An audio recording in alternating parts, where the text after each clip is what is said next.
Bonjour à tous et bienvenue sur Muriel Scrap. Aujourd'hui, j'ai fait appel à Nono le crapaud et Nounouille la grenouille pour m'aider dans cette vidéo parce que je vais me mettre complètement à nu. Oui, vous avez bien entendu, je me mets à nu, mais pas à poil. On est bien d'accord. Non, je vais tout simplement répondre à vos questions pour faire mieux connaissance. Alors je répondrai de façon sérieuse ou pas, on verra. Ça sera fonction de mon humeur. Mais une chose est sûre, c'est qu'en attendant de voir mon sublime corps de déesse, vous allez voir les magnifiques créations réalisées pour le concours. Et là, c'est juste un bonheur pour les yeux. Et en fin de vidéo, on fera le tirage au sort pour désigner la grande gagnante du concours. Je sais qu'elles attendent avec impatience ce tirage au sort. Mais en attendant, faisons connaissance. Allez hop, c'est parti. Qui suis-je et dans quelle étagère? Oui, j'ai osé le faire, c'est de très mauvais goût. Je le reconnais, je le reconnais. Alors, j'ai 20 ans et toutes mes dents. Encore un mauvais jeu de mots. Bon, il y a une erreur sur mon passeport, je dois le reconnaître. Date de naissance, c'est marqué 29 juillet 1968. Là, ça fait une grosse erreur, hein. Ça fait 56 ans et non pas 20 ans. Il va vraiment falloir que j'aille à la préfecture modifier mon passeport parce que ça le fait pas du tout de chez du tout, ça. Oui, parce que moi j'ai un secret miraculeux. Chaque année, je rajeunis d'1 an. Donc bientôt, vous me verrez en couche-culotte. Je suis maman de 3 garçons, mon aîné qui va bientôt fêter ses 30 ans et mes petits bébés, mes petits jumeaux, là, mes petits bouts de chou, tout petits, tout petits. Enfin, pas vraiment non plus, hein. Ils vont avoir 24 ans, mes petits bébés là. Il va être temps que mes 2 tanguis prennent leur envol. Ça va me faire tout drôle, même si je les pousse à prendre leur envol. Je dois reconnaître que ça va me faire tout drôle parce que je suis très très aidée par mes enfants. J'ai notamment un de mes jumeaux qui suit vraiment très attentivement ce qu'il y a sur la chaîne, qui me suggère plein d'idées et qui m'aide sur le groupe Facebook parce que j'ai un petit peu de mal à tout gérer. Et puis j'ai une petite fille qui va avoir 3 ans début juillet et je vais être mamie d'une deuxième petite fille. Et oui, ça c'est la super nouvelle, une deuxième petite fille va arriver dans la famille courant juin. On attend avec impatience cette petite poupette. J'ai fait toute ma carrière dans la communication politique et communication événementielle jusqu'à temps que je tombe malade il y a 4 ans et il y a 2 ans, j'ai été déclarée du jour au lendemain inapte définitivement à toute fonction et je dois reconnaître que ça a été très très violent à vivre. Je ne savais pas à ce moment-là que j'avais une maladie neurodégénérative évolutive qui entraîne des pertes des mémoires, des troubles cognitifs et surtout des problèmes d'organisation. Donc je n'ai pas compris pourquoi on ne me laissait pas reprendre le travail puisque pour moi je souffrais juste d'un problème cardiaque puisque j'avais fait un arrêt cardiaque peu de temps avant. Mais c'est là que mes enfants sont entrés en jeu pour sortir Mémère de son état complètement léthargique puisque je dois reconnaître qu'à ce moment-là je n'étais plus qu'une loque humaine. Il y a eu toute une conspiration familiale pour me pousser à créer cette chaîne de façon à ce que je bouge un petit peu mon popotin. D'ailleurs, vous avez été nombreux à poser des questions sur la création de la chaîne. Je dois vous dire que quand j'ai créé la chaîne, j'avais un objectif bien précis qui m'a motivé à fond. C'était de me constituer une bibliothèque de tutos puisque je savais que j'allais progressivement perdre la mémoire et donc je souhaitais continuer à scraper le plus longtemps possible. Je pense que c'est important quand on crée une chaîne de savoir pourquoi on la crée. Moi, je dois reconnaître que je l'ai créée égoïstement pour moi, mais aussi pour ma belle-fille, pour pouvoir lui transmettre mes connaissances parce qu'elle fait aussi du scrap et qu'elle était très demandeuse de tutos. et c'est beaucoup plus facile à expliquer en vidéo que par téléphone. Franchement, je n'ai pas fait cette chaîne pour avoir des abonnés et c'est peut-être ce qui fait que j'en ai eu d'ailleurs.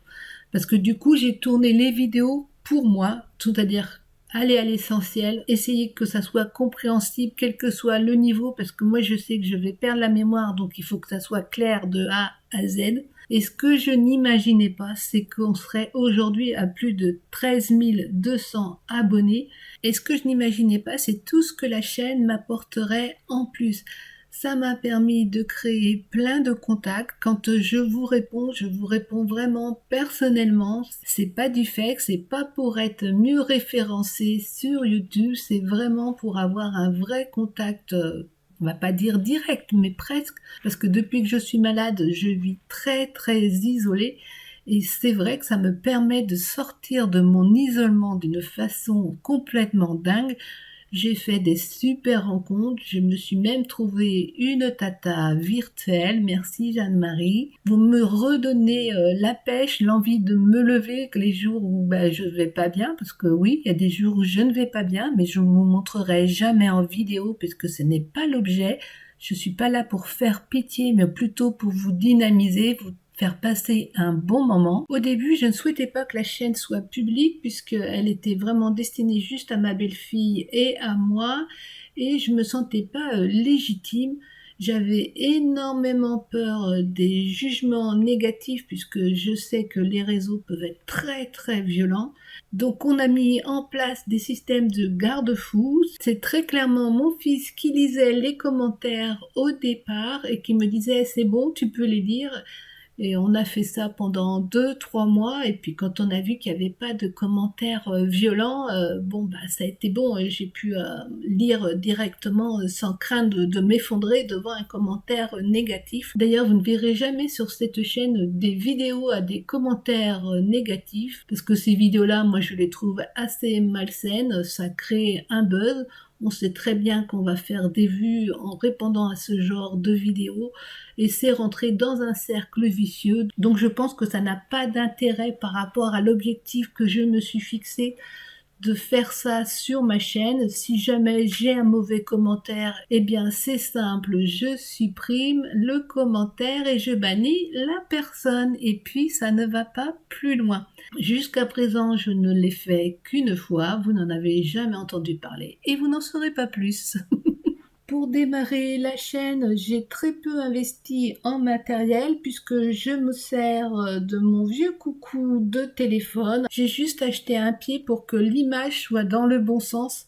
Il y a beaucoup de vidéos où malheureusement les personnes n'ont pas ce genre de pied et du coup l'image est à l'envers et c'est quand même un peu galère à suivre sur les tutos. Donc j'ai juste acheté ça, je crois que je l'avais acheté chez Leclerc et il y en avait pour moins de 50 €. On m'a demandé combien de temps je mettais pour faire une vidéo, alors c'est très très variable, mais je dirais bien trop longtemps. Ça c'est clair et net et précis. Par exemple, pour faire une vidéo ouverture de concours, ça m'a pris à chaque fois une journée par vidéo. Mais quand je dis une journée, c'est-à-dire de 11h du matin à 7-8h le soir, non-stop, puisque je déjeune rarement le midi. Quand je suis dans le montage, je suis une vraie tête de mule. Tant que ce n'est pas fait, je ne m'arrête pas. Ce qui n'est pas le bon plan, mais c'est ça les têtes de mule. Et oui, la Mère Fouras, c'est une vraie tête de mule. Et je pense qu'à terme, c'est ce qui me fera arrêter la chaîne parce que ça me fatigue énormément les montages. Ça demande une concentration de dingue, mais moi je n'ai pas le choix, je ne peux pas tourner contrairement à des filles des choses en direct, puisqu'en raison de ma maladie, par moment j'ai des problèmes d'élocution, j'ai des problèmes de concentration, donc je peux dire 4 fois la même chose sans m'en rendre compte. Donc pour vous, ça serait quand même bien galère. Puis de temps en temps, il y a quelques petites crises d'épilepsie, donc c'est un petit peu gênant quand même, hein, ça fait un peu désordre dans une vidéo. Bon, ça met de l'animation, il faut voir les aspects positifs des choses. Là, je dois vous avouer que je suis claquée par les vidéos du mois de mars. Il y en a eu tellement, j'ai passé quasiment toutes mes journées à faire du montage. J'ai les yeux complètement éclatés et ça va faire du bien de revenir à un rythme un peu plus normal. D'ailleurs, la semaine prochaine, il n'y aura pas de vidéo parce que je vais reposer mes yeux tout simplement. On m'a posé la question aussi d'où venaient mes idées. Alors mes idées, elles viennent d'un peu partout. Soit je crée le tuto de A à Z et souvent c'est parce que j'ai vu un objet dans un magasin ou sur internet et que je me dis mais pourquoi ne pas le faire en papier.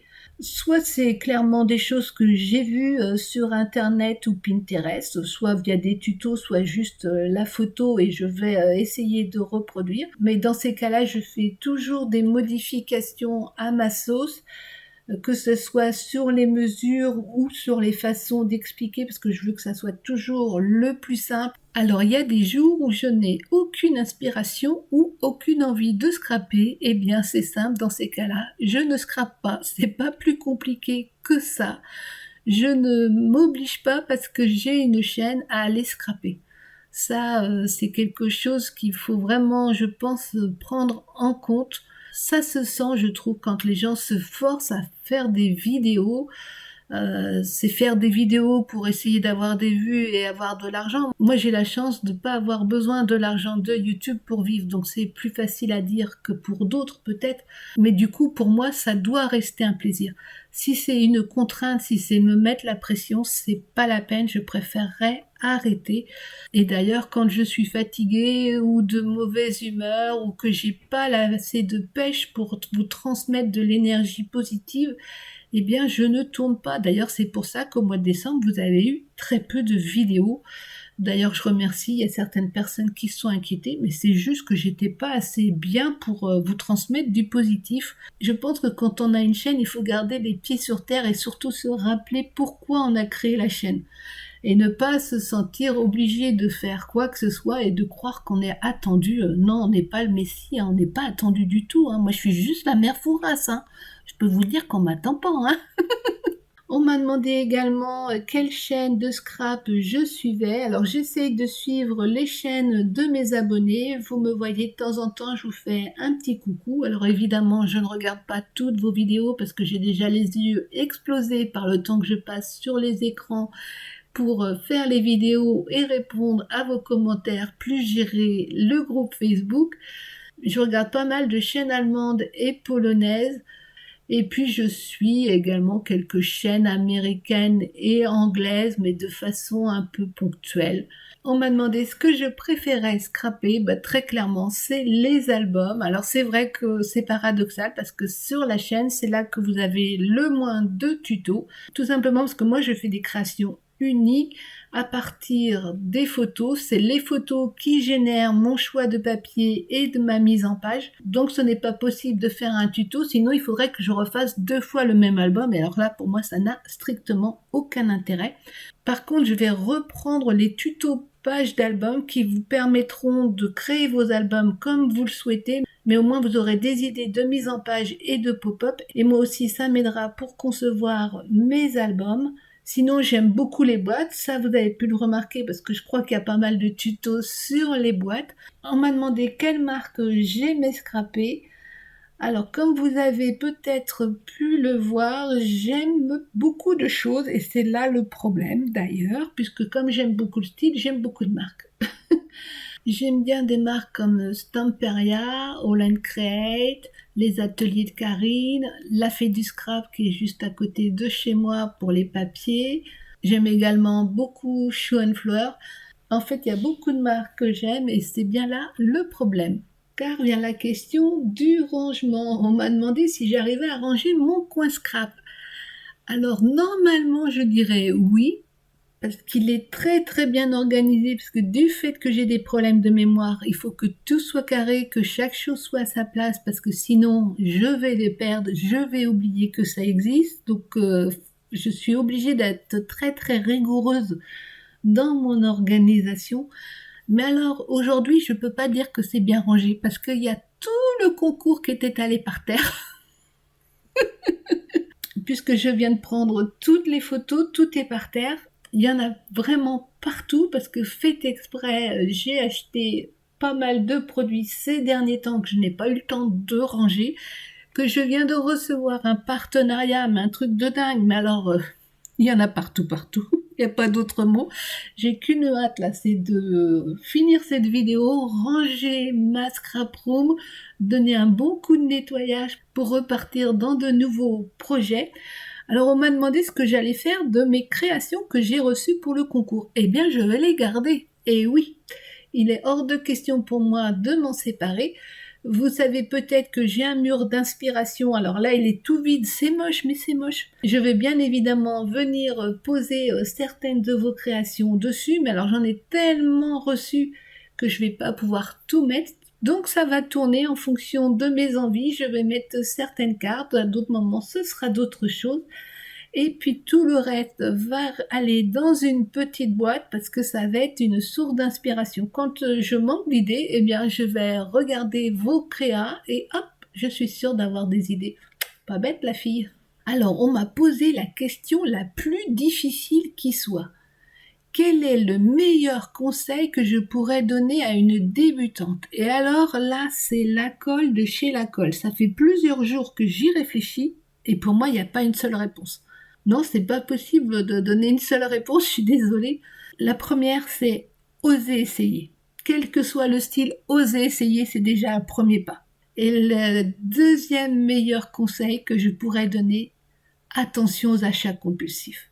Quand on débute, on ne sait pas vraiment quel style on va préférer. Vous allez peut-être préférer travailler avec des fonds en patouille, peut-être que ça sera plutôt travailler avec des papiers design.